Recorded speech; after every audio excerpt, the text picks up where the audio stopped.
మనము అనుకుంటుంటాం కదా, ఇక నీతి వ్యర్థమని అనుకునగా ఆయన చెప్తున్నాడు కదా భక్తుడు.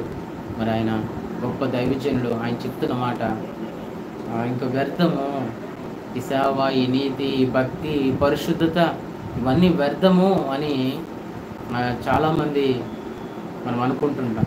కానీ ఎప్పుడు వ్యర్థం కాదండి. దేవుడు ఖచ్చితంగా మనల్ని దీవించేది దేవుడే ఉన్నాడు. రియల్గా ఈ పాట నేను నా జీవితంలో పాడుతా, నేను సంతోషిస్తూ ఉంటాను. నాకు బాధ వచ్చినప్పుడు, శోధన వచ్చినప్పుడు నేను దేవుని ఆరాధన చేస్తూ ఉంటాను అన్నమాట. అలాగే మనము ఇప్పుడు మరి దేవుని యొక్క వాక్యాన్ని చూద్దాం. హల్లెలూయా. మరి చిన్న ప్రార్థన ద్వారా మరి యొక్క వాక్యంలోకి వెళ్దాం. పరిశుద్ధ యేసయ్యా నీకు వందనాలు, స్తోత్రాలు ప్రభువా. ఇదిగో నా తండ్రి నాయనా, ఈ వాక్యంలోకి నాయనా మేము వెళ్చుండగా అయా లూదియ హృదయంతో నువ్వు మాట్లాడినట్లుగా అయా నా తండ్రి మరి నాయన మాతో మీరు మాట్లాడండి, మా హృదయాలు తెరవండి అయా. ఈ వాక్యం కృప వాక్యంగా మా జీవితంలో నాటబడుటకు అయ్యా, ఈ వాక్యం ద్వారా మా జీవితాలు మార్చబడుటకు, ఈ వాక్యం ద్వారా నా తండ్రి గొప్ప విడుదల, స్వస్థత నాయనా నా తండ్రి మేము పొందుకున్నట్టుకు కృప చూపించమని అయా. మా జీవితాల్లో ఏదైతే కావాలో అదే మీరు మాట్లాడమని పరిశుద్ధాత్మ దేవుడా మీ స్వాధీనములో మమ్మల్ని ఉంచుకోమని నజరేయుడగు యేసుక్రీస్తు శక్తి కలిగిన నామములో అడిగి బ్రతిమలాడి వేడుకుంటున్నాం మా యొక్క తండ్రి. ఆమేన్, ఆమేన్. ఫ్రెండ్స్, ఈరోజు మరి నీ మాట చొప్పున నాకు చెయ్యము అని మాటని ఈరోజు మనం మాట్లాడుకోబోతున్నాం. నిన్న మనము లైవ్లో మనం మాట్లాడుకుంది ఎవరి కోసం అని అంటే యొప్తా గారి కోసం. మరి యొప్తా మనం చూసాము. యొప్తా ఎవరు, మరి యొప్తా ఎవరికి పుట్టారు, ఏ రీతిగా అతను ఒంటరి చేశారు, ఏ రీతిగా అతనికి బలహీనపరిచారు, ఏ రీతిగా ఎవరు కూడా సహకరించకుండా ఆయనకి ఒంటరి చేశారు అనేది మనం చూసాం. అయితే ఇది పార్ట్ 2 కింద యొప్తా గారి కూతురు కోసం మనం చూద్దాం ఈరోజు. యొప్తాకి ఒక కూతురు ఉందండి. ఆ కూతురుని బట్టి మనం ఆ కూతురు జీవితంలో నుంచి మనం నేర్చుకుందాం. ఇక్కడ మీరు ఎవరైనా మీ పిల్లలు సరిగ్గా వినట్లేదా మీ మాటలు? పిల్లలు ఈ మాటలు వినట్లేదు. అంతేకాదండి, మరలా మీ జీవితాలు ఎందుకు ఈ రీతిగా అయిపోయి వీటన్నిటి విషయాల్లో మరి తెలుసుకోవాలనుకుంటున్నారా?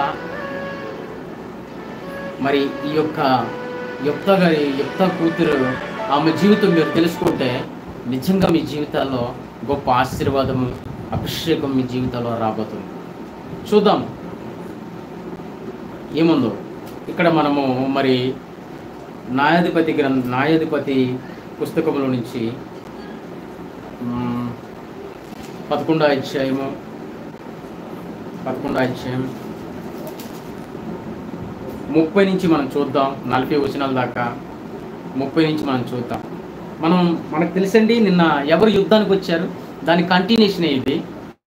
ఎవరు యుద్ధానికి వచ్చారు ఇజ్రాయేల్ ప్రజల మీదకి, ఎవరు యుద్ధంకి వచ్చారు అని అంటే మనకు తెలిసి ఇక్కడ అమ్మోనీయులు వచ్చారు. అమ్మోనీయులు యుద్ధంకి రాబట్టి అప్పుడు ఎవరు గుర్తుకొచ్చారు అని అంటే యొప్తా గుర్తుకొచ్చాడు. యొప్తాని తృణీకరించారు ప్రజలు. యొప్తాని మరి అన్య స్త్రీకి పుట్టాడని, వ్యభిచారికి పుట్టాడని ఆయనకి ఏం చేశారు అని అంటే దూరపరిచారు కదా. మరి టోబు దేశానికి వెళ్ళిపోయాడు. అయినప్పుడు కూడా మరి వీళ్ళందరూ వెళ్ళి, పెద్ద మనుషులందరూ వెళ్ళి తీసుకొచ్చారు. ఆయనకి తరలా ఉంచుకున్నారు, ప్రధానిగా అధికారిగా ఉంచుకున్నారు. అయితే ఆ సమయంలో మరి అక్కడ జరుగుతున్న విషయాలు మనం చూద్దాము. అది అలా జరుగుతూ ఉండగా అతను మరి తండ్రి అయిన దేవుని దగ్గర మొరపెట్టుకుంటాడండి. ఒక చిన్న స్టోరీ లాగా నేను చెప్పబోతున్నాను. ఏంది అనేది అక్కడ ఏం మనం చూడబోతున్నాం, వాటి కోసం చెప్పబోతున్నాను. యొప్తా గారు ప్రార్థన చేస్తారు.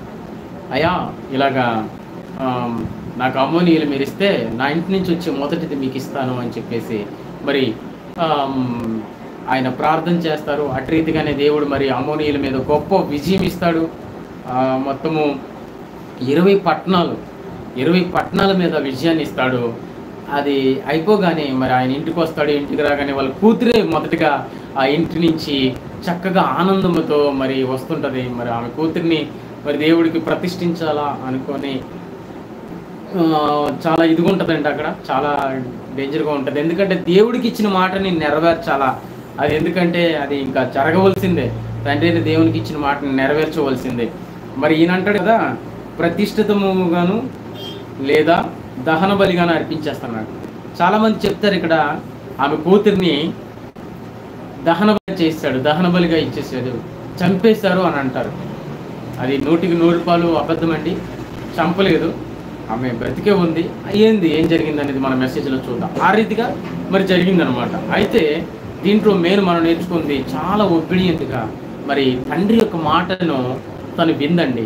అది ఏ రీతిగా వింది, మరి తండ్రి యొక్క మాటని ఏ రీతిగా నెరవేర్చింది తను, వాటన్నిటిని మనం చూసుకుందాం. దాంట్లో నుంచి మనం నేర్చుకోవాల్సింది ఈరోజు మనం నేర్చుకుందాం. దేవుని నామాన్ని మహింపరచుకుందాం. రండి, మనము ఒకసారి మరి 30వ వచనం ఒకసారి చదువు. 30వ వచనంలో ఈ రీతిగా ఉంది. యొప్తా యొక్క ప్రార్థన ఉంటుంది అక్కడ. యొప్తా మరి అమ్మోనీయులు నాకు దొరికితే మరి వారి మీద విజయం ఇస్తే నేను ఇది చేస్తానని అతను ప్రార్థన చేస్తున్నాడు యొప్తా గారు. మరి అది మనము వాక్యం ద్వారా మనం చూసుకుందాం. మరి 11వ అధ్యాయం 30వ వచనంలో న్యాయాధిపతులు 30వ వచనం చదువుతున్నాను. యొప్తా యెహోవాకు మొరకుకొనెను, ఎట్లనగా నీవు నా చేతికి అమ్మోనీయులనిచ్చి నిశ్చయముగా అప్పగించిన ఎడల నేను అమ్మోనీయుల వద్ద నుండి క్షేమముగా తిరిగి వచ్చినప్పుడు నన్ను ఎదుర్కొనుటకు నా ఇంటి ద్వారము నుండి బయలుదేరు వచ్చినదేదో అది యెహోవాకు ప్రతిష్ఠితముగాను. మరియు దాని ఫుట్నోట్లో మీరు చూసుకుంటే మరియు దగ్గర లేదా అని ఇచ్చారండి బైబిల్లో. అది మీరు గమనించాలి. లేదా ప్రతిష్ఠితము మగును లేదా దహన బలిగాని అర్పించేదను అని చెప్పారండి. అయితే ఈ రీతిగా మరి యొప్తా గారు యెహోవాకి మరి మాట ఇచ్చి ఉన్నారు. నా ఇంటి నుంచి ఏదైతే వస్తుందో అది నేను ఇస్తానని మాట ఇచ్చారు. ఆయన మరి ప్రార్థన చేశారు, అటు రీతిగా జరిగింది. అదైన తర్వాత నెక్స్ట్ చూద్దాం 32వ వచనం. అప్పుడు యొప్తా అమ్మోనీయులతో యుద్ధము చేయుటకు వారి యొద్దకు సాగిపోయినప్పుడు యెహోవా అతని చేతికి వారిని అప్పగించెను కనుక అతడు వారిని అనగా అరోయేరు మొదలుకొని మిన్నితుకు వచ్చే వరకు అబెల్కరా మిము వరకును 20 పట్టణములు వారికి నిశేషముగా హతము చేస్తును. అంటే 20 పట్టణాలు మరి ఇంకా ఏమి లేకన్నా హతం చేశారు. గొప్ప విజయం అండి ఇది. అట్లా అమ్మోనీయుల ఇజ్రాయేలు ఎదుట నిలవకుండా అణిచివేయబడిరి. అంటే ఈ అమ్మోనీయుల మీద గొప్ప విజయం దేవుడిచ్చాడు. మరి యొప్తా యొక్క ప్రార్థన దేవుడు విన్నాడు. ఆయన ప్రార్థన విని గొప్ప విజయం ఇచ్చాడు. మరి ఇప్పుడు ఏం చేయాలా యొప్తా ఏం చేయాలా? మరి తన ఇంటి నుండి వచ్చే మొదటి దాన్ని ఇస్తానన్నాడు కదా. గొప్ప విజయం ఇస్తే నేనేం చేస్తాను, నా ఇంటి నుంచి వచ్చేది ఇస్తాను అని అంటున్నాడు కదా. మరి అది కూడా చూద్దాము. 34వ వచనంలో యొప్తా మిశ్రలోనున్న తన ఇంటికి వచ్చినప్పుడు అతని కుమార్తె తంబూరతోనూ నాట్యముతోనూ బయలుదేరి అతనిని ఎదుర్కొనెను. పాపము తనకు తెలియదండి ఆ అమ్మాయికి, మరి వాళ్ళ కూతురికి తెలీదు. ఆమె ఏం చేసింది, నా తండ్రి గెలిచాడు, యెహోవా జయమిచ్చాడు అని చెప్పి తంబూరతోనూ నాట్యముతోనూ ఎంతో సంతోషముతో, నాట్యం ఎప్పుడు వస్తుంది, బాగా సంతోషంగా ఉన్నప్పుడు, మ్యూజిక్స్ నాట్యం ఇవన్నీ కూడా ఎప్పుడు జరుగుతాయి అంటే బాగా సంతోషంగా ఉన్న సమయంలో. అయితే తన తంబూరతోనూ నాట్యముతోనూ ఏం చేసిందంటే మరి తన తండ్రిని ఎదుర్కోవడానికి వచ్చింది. తన ఇంట్లో నుంచి మొదటిగా తానే వచ్చిందనమాట. ఆమె గాక అతనికి మగ సంతానమేమియో ఆడ సంతానమే కానీ లేదు. చూడండి, యొప్తాకి ఒకే ఒక కూతురు, ఆడ సంతానం లేదంట, మగ సంతానం లేదంట. ఈ వచనం ప్రకారం మనకు అర్థమవుతుంది. ఆమె మరి యొప్తా గారిని కలుసుకోవడానికి వచ్చింది.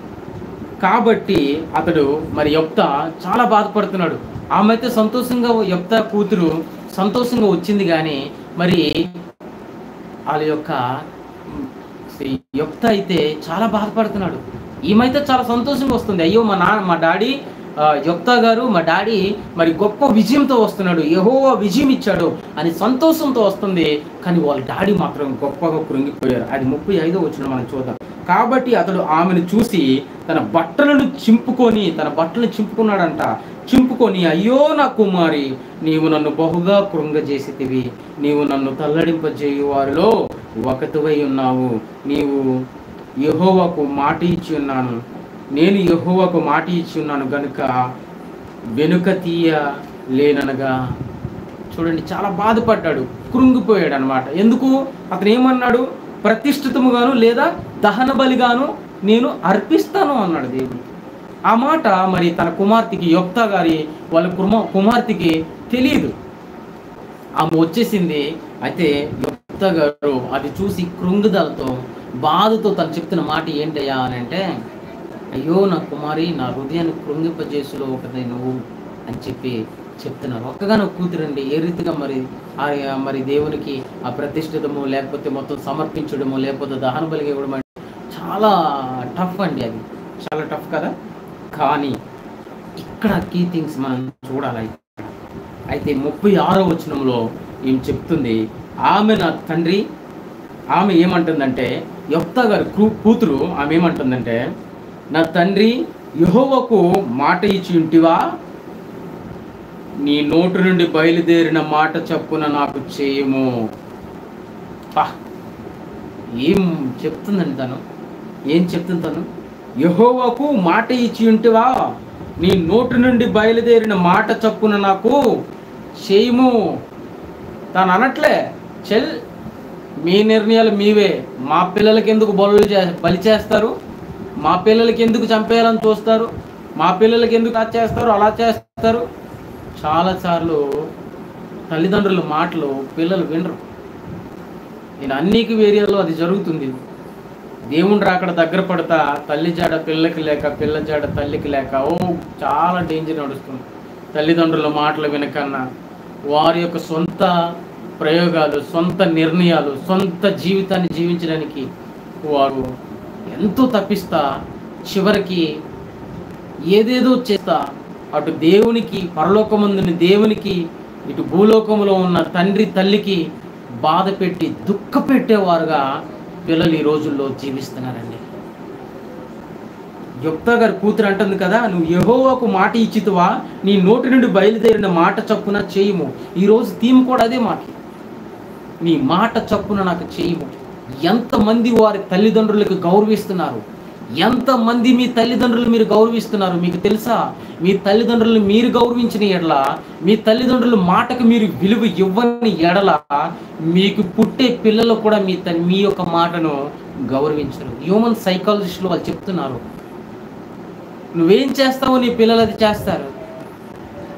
మొదటిగా నీ తండ్రి అనే దేవుని మాటకి విలువ ఇవ్వడానికి ట్రై చేయి. ఆ మార్గం తప్ప వేరే మార్గం లేదు నువ్వు పరలోకం వెళ్ళడానికి. ఏసే మార్గం, ఏసే సత్యం, ఏసే జీవం. ఆయన మాటకు విలువివ్వని నీవు ఎక్కడుంటావో చూసుకో. నీ తల్లిదండ్రుల మాటకు విలువివ్వు. నీ తండ్రి అనే దేవునికి విలువివ్వాలా మనం. ఇక్కడ తను చెప్తుంది, నీ నోటి మాట బయలుదేరిన మాట చొప్పున నాకు చేయవు. అదేమి చిన్నది కాదండి. సమర్పించుకోవాలా, జీవితాన్నే దేవునికి సమర్పించుకోవాలా, లేదా దహన బలి అయిపోవాలా. భయంకరమైనది. తను ఎంజాయ్ చేయడానికి కావదు, ఇంకా ఏం చేయడానికి కావదు. అలాంటి స్థితి దేవునికి. మరి తను సమర్పించుకుంటుందండి, తండ్రి మాట వింటుంది. తండ్రి మాట వినే కుమార్తెగా చరిత్రలో నిలిచిపోయింది, బైబిల్లో రాయబడింది. యొప్తా యొక్క కూతురు ఏమైందంటే తండ్రి మాటకి విలువిచ్చే ఆమెగా మారిపోయింది. అంతేకాదండి, మనం చూడగలం ఇక్కడ మరి ఆమె ఇష్టాలు వదులుకోవాలా. ఇప్పుడు తండ్రి మాటని విన్నదనుకో, తన ఇష్టాలు వదులుకోవాలా. తను సంతోషంగా ఉండడానికి అవ్వదు, మ్యారేజ్ చేసుకోవడానికి అవ్వదు, లేదా తన ఫ్రెండ్స్తో అక్కడికిక్కడికి తిరగడానికి అవ్వదు, తనకు నచ్చిన జీవితాన్ని తనకు జీవించడానికి అవ్వదు, తనకు నచ్చిన బట్ట కట్టడానికి అవ్వదు, తన నచ్చినట్లుగా డ్యాన్స్ చేయడానికి, పాటలు పాడడానికి, తన నచ్చిన ఊరికి వెళ్ళడానికి, నచ్చిన సిటీకి వెళ్ళడానికి, నచ్చినట్లు తిరగడానికి అవ్వదు. అయినప్పుడు కూడా తను అంటుంది, ఏమంటుందో తెలుసా? నీ మాట చప్పున నాకు చేయము అని యొప్తా కూతురు తాను సమర్పించుకుంటుంది తన తండ్రికి. తన తండ్రి అనే దేవునికి తనను సమర్పించుకుంటుంది. ఎంతమంది ఆడపిల్లలు, ఎంతమంది అబ్బాయిలు మీ తండ్రి మాట వింటున్నారు, తల్లి మాట వింటున్నారు? అలా వినని యెడల మీకేమి లాభం? మీరేం చేస్తారో మీ పిల్లలు కూడా అదే చేస్తారు. అమ్మా, ఇది మనం గమనించాలి. ఆ తర్వాత ఏం జరిగిందో తెలుసా? మరలా యెహోవా నీ శత్రువులైన అమ్మోనీయుల మీద పగ తీర్చుకొని ఉన్నాడని అతను చెప్పాను. ఆమె నీవు చెప్పినట్లు చెయ్యని చెప్తా 37వ వచనంలో ఈ రీతిగా ఉంది. అయితే డాడీ నాకు కొంత అవకాశం కావాలా అని అడుగుతుంది. ఓకే, నువ్వు చెప్పినట్లు చెయ్యి, కానీ నాకు కొంత అవకాశం. చూడండి 37వ వచనంలో, ఆమె నా కొరకు చేయవలసినది ఏదనగా 2 నెలల వరకు నన్ను విడోము. ఒక 2 నెలలు నన్ను వదిలేసాయి, ఒక 2 months లివ్ మీ అలోన్ అని అడుగుతుంది. అంటే ఒక 2 months నన్ను విడిచిపెట్టు. ఆ 2 months కూడా ఎంజాయ్ చేయడానికో ఇంకా ఏం చేయడానికో అడగట్లేదండి. ముందుకు చూద్దాం. నేనును నా చెలికత్తెలను పోయి కొండ మీద ఉండి నా కన్యత్వమును గూర్చి ప్రలాపించదనని తండ్రితో చెప్పగా, చూడండి ఏమంటారు తను, నా కన్యత్వమును గూర్చి ప్రలాపించదనని తండ్రితో చెప్పగా, తనును తనతో ఉన్నవారును ఏం చేస్తారంటే చెలికత్తెలను, యొప్తా యొక్క కూతురు ప్లస్ యొప్తా కూతురు యొక్క చెలికత్తెలు పోయి ఏం చేస్తారంట, తన కన్యత్వమును గూర్చి ప్రలాపిస్తుందంట. అంటే దాని అర్థమేమి? తన యవ్వన కాలపు పాపం ఏదైనా చేశానేమో. ఎందుకంటే దేవునికి ఇచ్చినప్పుడు ఎలాంటిది ఇవ్వాలంటే శ్రేష్టమైనది ఇవ్వాలా. దేవునికి ఇచ్చేటప్పుడు శ్రేష్టమైనది ఇవ్వాలా. దేవుడు శ్రేష్టమైనది ఇవ్వాలా మనం, అప్పుడే మనం ఆశీర్వదింపబడతాం. మరి తను అంటుంది కదా, నాకు ఒక 2 నెలలు అవకాశం ఇవ్వు. ఆ 2 నెలలు నేను కొండ మీదకి పోయి నా యవ్వన కాలము గురించి, నా కన్యత్వమును గురించి నేను ప్రలాపించేదను అని అడుగుతుంది. తను పరిశుద్ధపరచుకోవడానికి, తను కన్నీరు కార్చి దేవునికి క్షమాపణ అడగడానికి, తన ఆలోచనల ద్వారా, తన ప్రవర్తన ద్వారా, తన శరీరం ద్వారా మరి ఏదైనా తప్పు చేశానేమో అని చెప్పి తను ప్రలాపించడానికి, దేవునికి శ్రేష్టమైనది ఇవ్వాలా, పరిశుద్ధమైనది ఇవ్వాలా, నన్ను నేను పరిశుద్ధపరచుకొని ఇవ్వు అని చెప్పి ఒక 2 months 2 నెలలు దేవుడికి మరి అడగడం జరిగిందండి.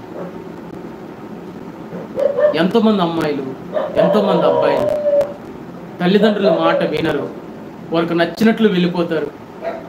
ఎవరితో పాటు అంటే వాళ్ళతో వెళ్ళిపోతారు, పరిశుద్ధతను కాపాడుకోరు. వారు ఎప్పుడు ప్రలాపిస్తారు? దేవుని ముందు ప్రలాపించరు, దేవుని ముందు కన్నీరు కార్చరు, దేవుని ముందు, వారి తల్లి ముందు, వాళ్ళ తండ్రి ముందు చెప్పిన మాట వినరు. వినకపోవడం వల్ల ఏం జరుగుతుంది? ఎవరికో నమ్ముతారు, అప్పుడప్పుడు పరిచయం అయ్యే వాళ్ళకి నమ్ముతారు, వెళ్ళిపోతారు. అలాంటి వారు ఏం చేస్తారండి? వారి జీవితాల్లో కన్నీరు కారుస్తూ ఉంటారు. ఎప్పుడు? ఆ నమ్మే వ్యక్తి మోసం చేస్తున్నప్పుడు. నేను అలాగైపోయాను.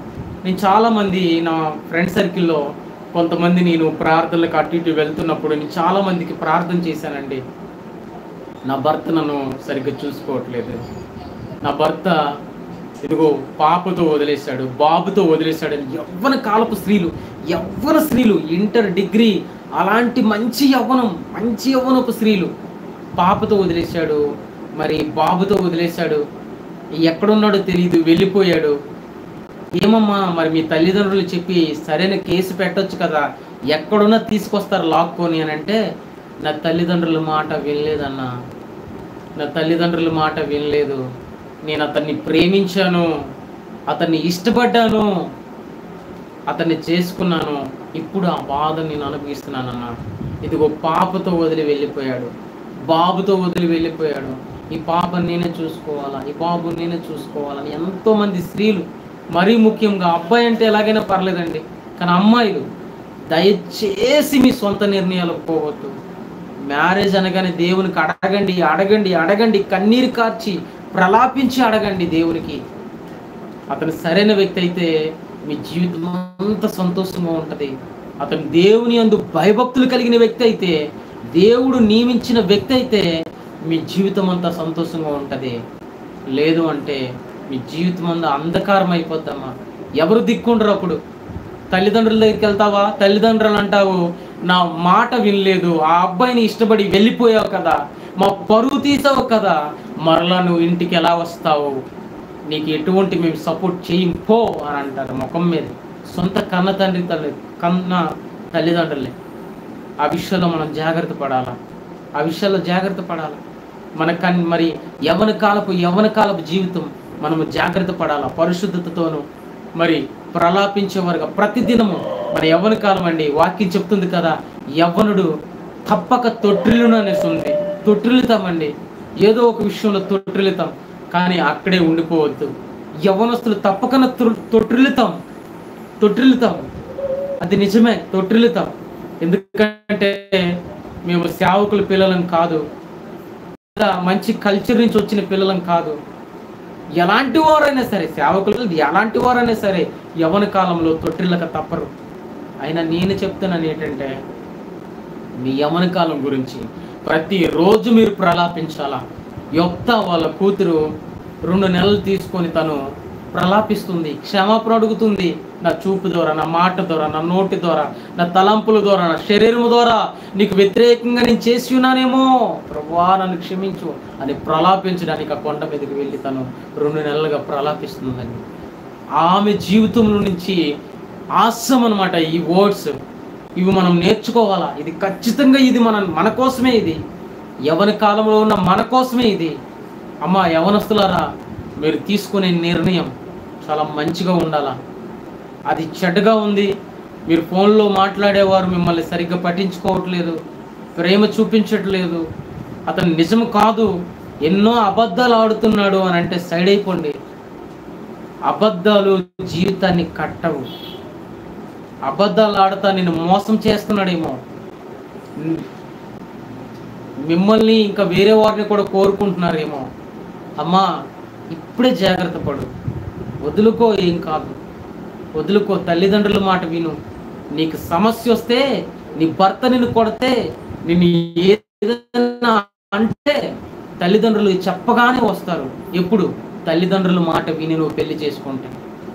అదే నీవు సొంతగా వెళ్ళిపోతే, అటు తల్లిదండ్రులు కాదు కదా, స్నేహితులు కాదు కదా, బంధువులు కాదు కదా, ఎవరూ నీకు సహాయం చేయరు.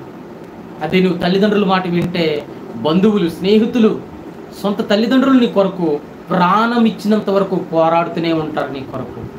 అమ్మా ఈ కాలము సోషల్ మీడియా బాగా మైండ్ని ఖరాబ్ చేసేస్తుంది.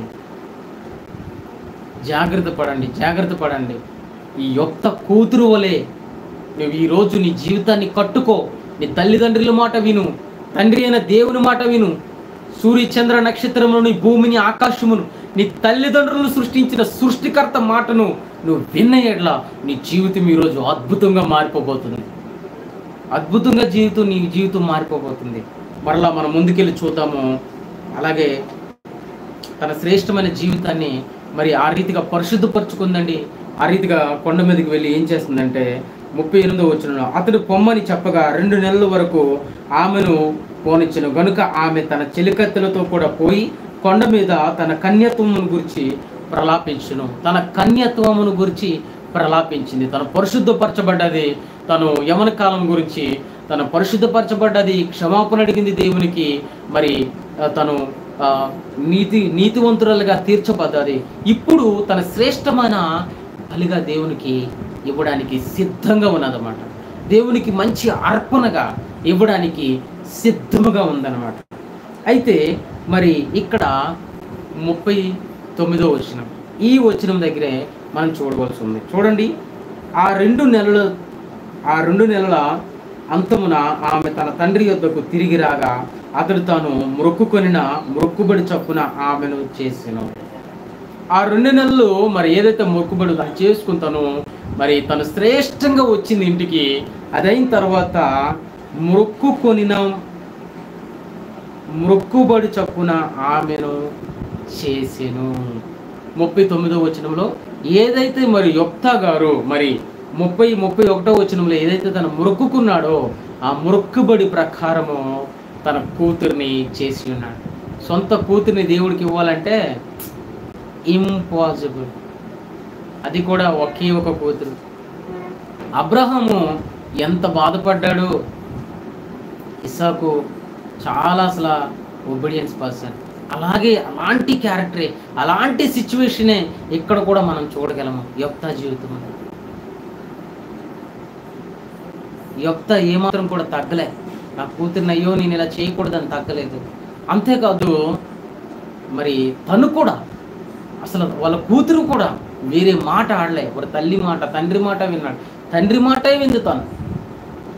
అయితే ఇక్కడ ఏం జరిగిందనంటే మరి తను మొక్కుకున్న మొక్కుబడి ప్రకారం చేసిన, అంటే చాలామంది చెప్తారు ఆమెని దహన బలిగా అర్పించేశాడు అనేసి. ఇది 100% అబద్ధం. ఇక్కడ దహన బలిగా అర్పించలేదండి. ఇక్కడ చూద్దాము 31వ వచనంలో బి పార్ట్లో ఇలా ఉంటుంది. ఎలాగంటే అది యెహోవా ప్రతిష్ఠిత మగును, లేదా దాని మరియు అనే దాని కిందన పుట్నోట్ 1 ఇచ్చారు. మరియు అనే దానికి పుట్నోట్ 1, ఆ 1 మనం చూసుకుంటే లేదా అంటే ప్రతిష్ఠిత మగును, ప్రతిష్ఠితము చేయకపోతే ఏం చేయాలంట? దహన బలిగా అర్పించాలంట. అందుకే తను ఏం చేసిందంటే మరి యూదా మరి ఈ యొప్తా గారు ఏం చేశారంటే ప్రతిష్ఠితము చేశారు. ఆయనకి ప్రతిష్ఠితము చేశారు, దహన బలి చేయలేదు. అది ఏం జరిగిందనంటే మరి మనం మనం కంటిన్యూషన్ చేస్తే బాగుంటుంది. 40వ వచనంలో ఎలాగుంది, ఆమె పురుషుని ఎరుగలేదు. ప్రతి సంవత్సరమున ఇజ్రాయేలీల కుమార్తెలు 4 దినములు గిలాదు దేశస్థుడైన యొప్తా కుమార్తెను ప్రసిద్ధి చేయుటకొద్దు అని చెప్పారు. అంటే అది ఒక ఆచార్యం కింద 4 రోజులు మరి గిలాదులో వారు చేస్తూ ఉన్నారనమాట, యొప్తా యొక్క కూతుర్ని తలంచుకుంటూ. యొప్తా అంట మరి తను పురుషుని ఎరుగలేదు అని అంట. అంటే తను చనిపోయే వరకు మరి మ్యారేజ్ చేసుకోలేదు. దీనికి మనం చూడగలం ఇక్కడ మరి లేవికాండం 18:21లో దేవుడు ఏమంటున్నాడు? నరబలిని ఇష్టపడే దేవుడు కాదు అని అంటున్నాడు. మీరు ఇక్కడ చెప్తున్నాడు కదా మేలేకు దేవత. మరి లేవికాండం 18:21లో మీరు చూస్తే 21:2లో చూస్తే మేలేకు దేవతకి ఏం చేసేవారో తెలుసా? చిన్న పిల్లలు బాగా బగబగ మండే దీంట్లో మరి మేలేకు విగ్రహం ఇలా మండుతాయి, ఇలా చేతులు చాచుకొని ఉండేది. ఆ మేలేకు దేవత మీద వారు చిన్నపిల్లలకి ఏ రీతిగా బలిచ్చేవారు, నరబలి ఏ రీతిగా ఇచ్చేవారు అని అంటే ఆ బగబగ మండే చేతుల్లో పెట్టేసేవారు. ఆ పిల్లడు మరి కొట్టుకుంటూ చనిపోయేవారు. అలాంటి బలి, భయంకరమైన బలి మరి ఆ విగ్రహాలకు చేసేవారు. ఆ యొక్క విగ్రహం ఏం పేరు? మేలేకు అనే దేవతకు, ఆ దేవతకు బలిచ్చేవారు. దేవుడు అంటున్నాడు కదా, నేను రోషం కలిగిన దేవుడిని, అలాంటి బలి మీరు ఇవ్వకూడదు అని చెప్తున్నాడు. అంతేకాదు మీరు మరి 1 సమూయేలు 2:22లో చూస్తే 1 సమూయేలు 2:22లో చూడొచ్చు. మరి నిర్గమకాండము 38:8లో కూడా మీరు చూడొచ్చు. నరబలిని ఇష్టపడ్డ దేవుడు, నరబలిని ఇష్టపడు వద్దనిసాడు. ఆయన వద్దన్నాడు. ఈవెన్ అబ్రహాం జీవితంలో కూడా అదే జరిగింది. అబ్రహాం ఇస్సాకుని తీసుకెళ్ళినప్పుడు బలిచ్చాడా? లేదు. దేవుడు ఆపాడు. బలి ఇచ్చినప్పుడు ఆయన ఇష్టపడ్డాడు. నరబలిని ఆపాడు. ఎందుకు? నరులు ఆయన స్వరూపములు ఉన్నారు. ఈ లోక దేవతలు నరబలను కోరుకుంటారు. ఎందుకు? వాళ్ళు అంతే, సైతాన్. వాళ్ళు దుష్టాత్మ చేత, దుష్టు మనస్థిత నింపబడినవాడు వాళ్ళు, అంతే. కానీ దేవుడు మాత్రం నరబలిని కోరేవాడు కాదు. అయితే ఈరోజు మనం చూసుకుంటున్నాం కదా, ఈరోజు చాలా గొప్ప విషయాలండి. యవ్వనస్తులకైతే ఇది చాలా మంచిది. అంతేకాదు అమ్మ, మీరు నేర్చుకోవాల్సింది ఏంటో తెలుసా? యొప్తా వారి కూతురి జీవితంలో తనైతే మరి తండ్రి మాట వింది. తండ్రి మరి ఈ రీతిగా మరి మ్యారేజ్ చేసుకోకన్నా, మరి తన జీవితాన్ని సంతోషంగా మరి లేకన్నా మరి దేవునికి సమర్పించుకుంది. తన ఇష్టానుసారంగా వెళ్ళలేదు. తన ఇష్టానుసారంగా ఎవరితో మాట్లాడాలంటే వాళ్ళతో మాట్లాడలేదు. తన ఇష్టానుసారంగా ఆండ్రాయిడ్ మొబైల్ ఎక్కడంటే అక్కడ తీసుకెళ్ళిపోయి చాటింగ్లు మెసేజ్లు చేయడానికి, మాట్లాడడానికి అవకాశం లేదు తనకి.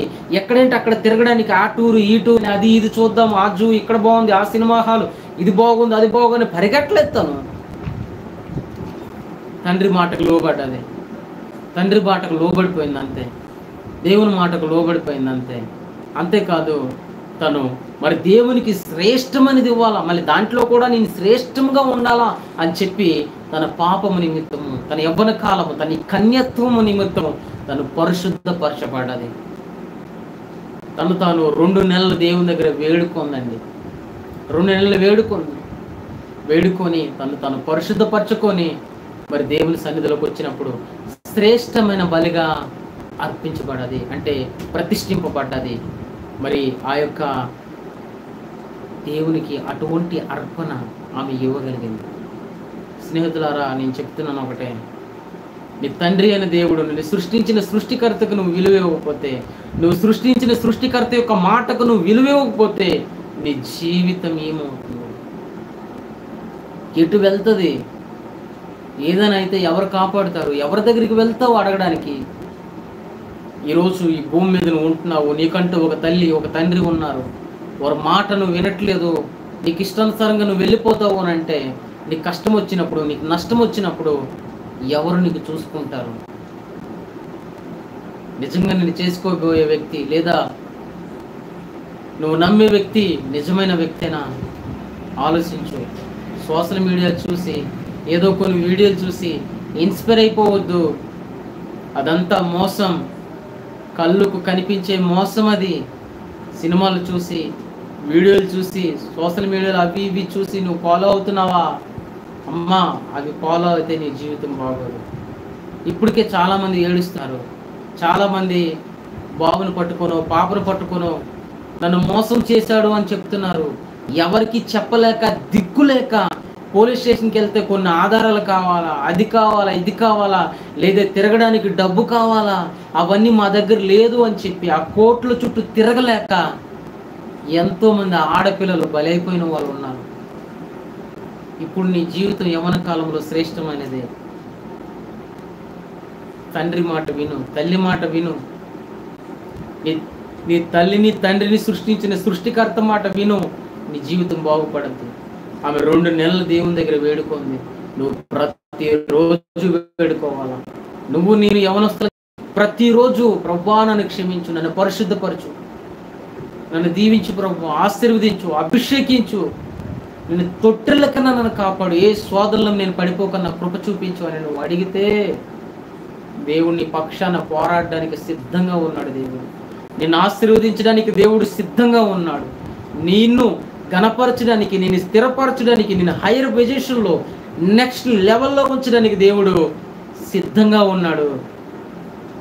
దేవుని యొక్క అభిషేకం వస్తే మనకు అసాధ్యమైనవి కూడా సాధ్యం చేయగలము. ఎప్పుడు? దేవుని అభిషేకం ఉంటే. దావీదు జీవితంలో దేవుని అభిషేకం వచ్చినప్పుడు ఏం చేశాడు? తనకు అసాధ్యమైన సింహాన్ని, తనకు అసాధ్యమైన వెలుగుబంటిని, తనకు అసాధ్యమైన రాజరకపు జీవితాన్ని పెంట కుప్ప ఎత్తుకునే, పెంట తట్ట ఎత్తుకునే దావీదు జీవితంలో ఏం జరిగింది? రాజు కిరీటం పెట్టబడింది. నేను ఈరోజు దేవునికి మన జీవితాలు సమర్పించుకుంటే మన దేవుడు స్థిరపరుస్తాడు, ఘనపరుస్తాడు, మహిమకరంగా ఉంచుతాడు. అంతేకాదు అనేకులకు ఆశీర్వాదకరంగా మనం మారిపోతాం. మన కుటుంబానికి, మన జీవితాలకి, మన కుటుంబాలకి, మన ఊరికి, మన సిటీకి మనం ఆశీర్వాదకరంగా, మన దేశానికి మనం ఆశీర్వాదకరంగా మారిపోతాము. ప్రతిరోజు దేవుని దగ్గర కన్నీరు కాచు. ఒక సమూయేలులాగా దేవుని స్వరం వినాలి అని అడుగు. దేవునికి నన్ను అభిషేకించి ఈరోజే, నన్ను ఆశీర్వదించి ఈరోజే నువ్వు అడుగు. అడిగిన ఎడ్ల దేవుడు నీతో మాట్లాడతాడు. నేను యవ్వన కాలంలో, నా యవ్వన కాలం అంతా దేవుని దగ్గర గడిపా. ఎక్కడెక్కడో తెలియని ప్లేస్లకంతా వెళ్ళా. హైదరాబాద్కి వెళ్ళా డిప్లొమా చేయడానికి. అక్కడ డిప్లొమా చేశా 2 years. బెంగళూరు పోయా. అక్కడ మా నాన్న కానీ మా తల్లిదండ్రులు ఎవరూ వెళ్ళలేదు మా సైడ్ నుంచి. బెంగళూరు వెళ్ళా. ₹1 ఫీజు కట్టడానికి నా దగ్గర లేదు. బీటెక్ చదివా, బ్యాచులర్ ఆఫ్ థియాలజీ, మంచి college, KIT, Karnataka institute of theology. అలాంటి కాలేజీలో నేను చదివాను. మరి పాల్తంగి గారు వాళ్ళందరూ వాటికి ఇన్ఛార్జిగా ఉంటారు. ఏజీ కాలేజీల్లో, అలాంటి గొప్ప కాలేజీల్లో చదివా. సంవత్సరానికి 47,000 కావాలన్నారు. నా దగ్గర లేదు. నేను కన్నీరు కార్చి దేవునికి అడిగా, అయ్యా నా దగ్గర డబ్బు లేదయ్యా, నా తల్లిదండ్రులు విగ్రహారాధకులు, వారు ఎవరయ్యా, మరి నాకు మాట్లాడు, నాకు డబ్బులు కావాలా, నీ దగ్గర డబ్బు లేదా అని నేను అడిగినప్పుడు నా తండ్రి అయిన దేవుడు ఏం చేశాడో తెలుసా? నాకు తెలియని ఎవరో పాస్టర్తో మాట్లాడాడు, నాకు తెలియని ఎవరో సేవకునితో మాట్లాడి ఆయన నెక్స్ట్ డే నాకు ఫోన్ చేశారు. నేను అన్నీ సర్దుకున్నా వెళ్ళిపోతానని చెప్పి. అయితే ఆయన ఏం చేశారో తెలుసా, ఆయన ఫోన్ చేసి ఆయన ఏం చెప్తున్నారో తెలుసా, నాన్న నువ్వు ఆంధ్ర నుంచి వచ్చావంట కదా, ఇదిగో నీ పేరు సురేష్ కదా అని అంటే, అవునండి నా పేరు సురేష్, లిస్ట్ వచ్చింది, ఆ లిస్టులో నీ పేరు మరి పరిశుద్ధాత్మ దేవుడు నన్ను ప్రేరేపిస్తున్నాడు నీకు ఫీజు కట్టమని. ఒక్కరోజు 2 రోజులు కాదండి, 3 సంవత్సరాలు బీటీహెచ్ చదవడానికి, బీటీహెచ్ చదవడం 3 సంవత్సరాలు కూడా ఆ యొక్క పేరుని తను ఎన్నుకున్నాడు. 3 సంవత్సరాలు తను నన్ను ఫీజు కట్టాడు. ఆయన ముఖం నేను 1 year దాకా చూడలే. నేను అనుకున్నాను పక్కన ఉన్న వారికి మేము ఒక 10,000 అడిగితే ఎవరే, ఈయన 47,000 పర్ ఇయర్ 3 years కడతారా అని అనుకున్నా.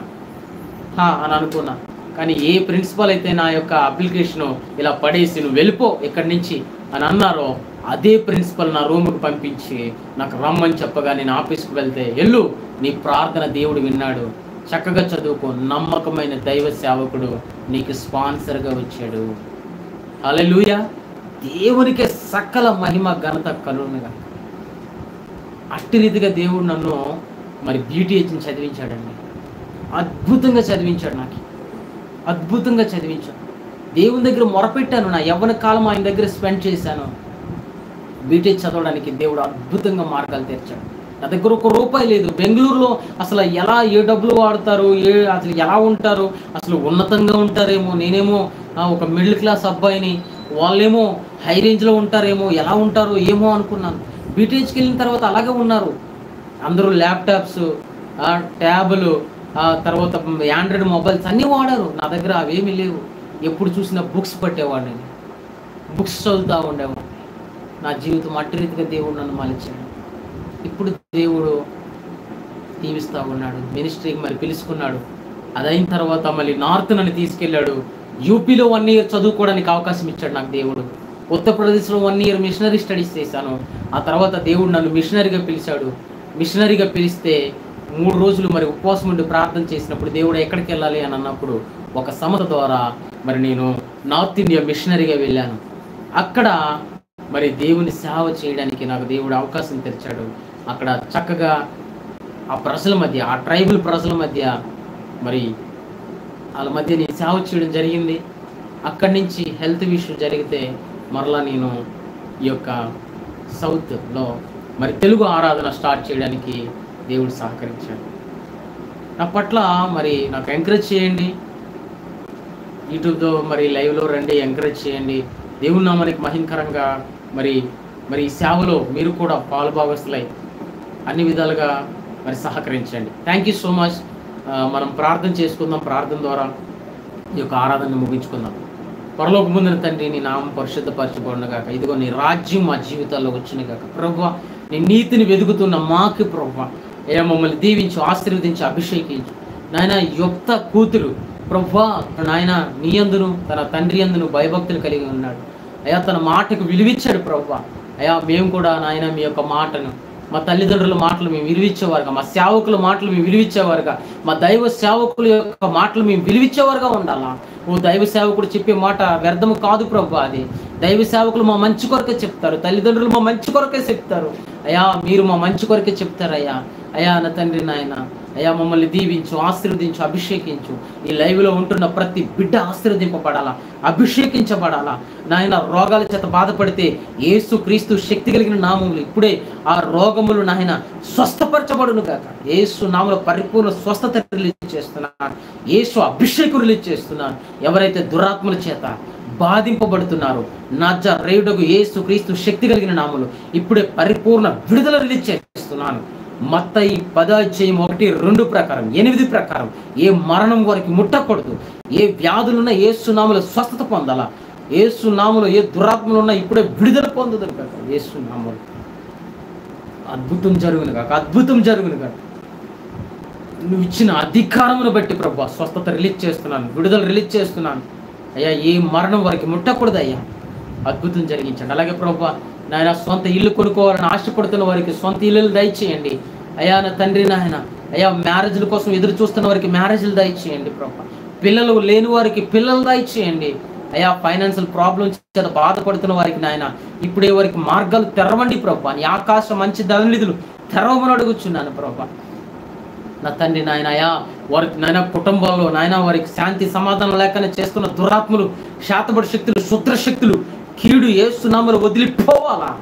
ఎంతమంది అయితే నాయన ఈ విశ్వాసులకు నాయన శపిస్తున్నారు, వీళ్ళు ఎలాగైపోవాలని. వారి నోటి మాట వీరి మీద పని చేయకూడదు. దుష్టుని యొక్క కళ్ళు యవ్వనస్తుల మీద పడకూడదు, యవ్వన స్త్రీల మీద కానీ యవ్వన పురుషుల మీద కానీ పడకూడదు ప్రభా.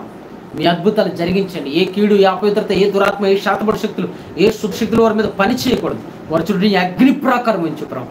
నీ దేవదూతల కాపుదలు ఉంచండి. వీరిని దీవించమని, ఆశీర్వదించమని, అభిషేకించమని, నీ మెండైన అభిషేకం వారి మీదకి నాయన రిలీజ్ చేస్తూ, నీ ఆశీర్వాదం రిలీజ్ చేస్తూ, నీకు మాత్రమే సకల మహిమ ఘనత ప్రభావాలు చెల్లించుకుంటూ నజరేయుడగు యేసుక్రీస్తు శక్తి కలిగిన నామంలో అడిగి బ్రతిమలాడి వేడుకుంటున్నాం మా యొక్క తండ్రి. Amen, amen, amen. Thank you friends. నాకు ఎంకరేజ్ చేయండి ఈ రీతిగానే, మరి షేర్ చేయండి. ఎవరైనా సబ్స్క్రైబ్ చేసుకోకపోతే చేసుకోండి. మెసేజ్ నచ్చితే మెసేజ్ చేయండి. నాకు ఆ యొక్క హెవెన్లీ ఫైర్ మినిస్ట్రీ కొత్తగా మేము స్టార్ట్ చేసాం. మీరు సపోర్ట్గా ఉండండి. మీ ప్రార్థన రిక్వెస్ట్ల కొరకు మరి మేము ఇచ్చిన నెంబర్కి ఫోన్ చేయండి. మరి మీకు అద్భుతాలు జరిగి ఉంటే ఈ ప్రార్థనల ద్వారా ఆశ్చర్యకార్యాలు జరిగాయి, స్వస్థతలు జరిగాయి. మీరు సాక్ష్యాన్ని పంచుకోండి.